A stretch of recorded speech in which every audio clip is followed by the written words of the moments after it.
at 8:41 p.m.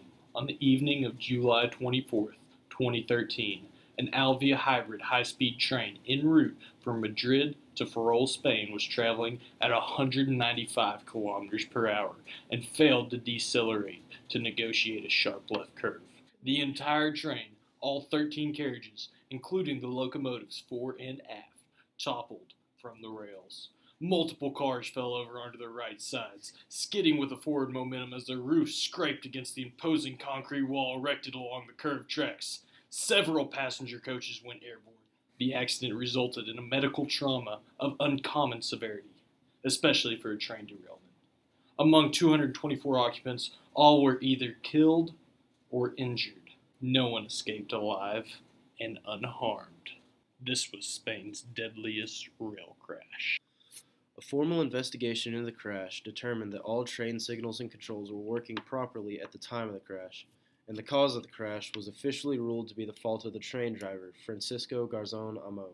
Garzón Amo was reportedly distracted by cell phone calls several times during the train's journey, and the last call made, lasting nearly 2 minutes, was with the railway inspector in charge of the rail line leading into Santiago de Compostela.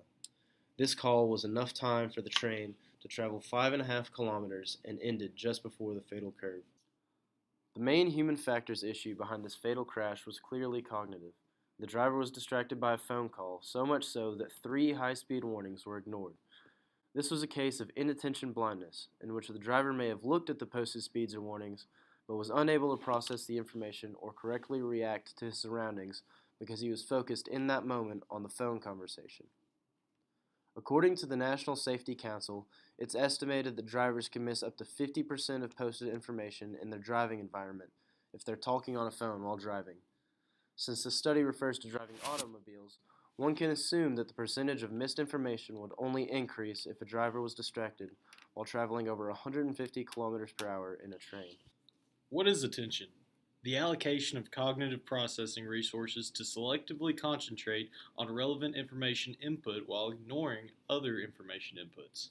There are 4 types of attention: selective attention, focused attention, divided attention, and sustained attention, or vigilance. Divided attention is required to do more than one task at the same time. Some people refer to this as time sharing or multitasking. Attention processes allow us to divide our cognitive abilities between different tasks, but we're not very good at it, as was the case with the train driver in this fatal train accident.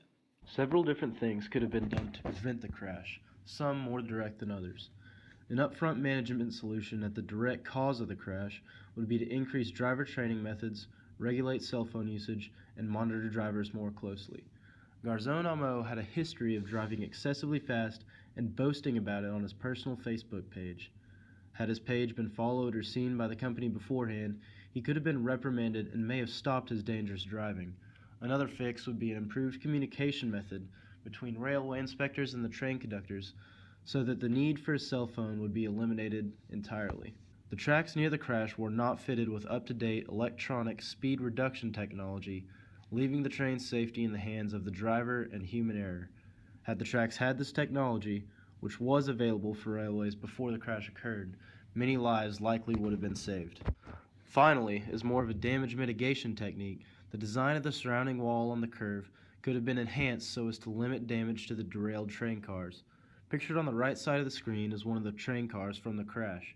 The car was sliced open by the sharp edge of the water chute next to the wall, allowing for the ejection of passengers. Had the train car contacted a duller edge or a less damaging wall, deaths and injuries may have been prevented.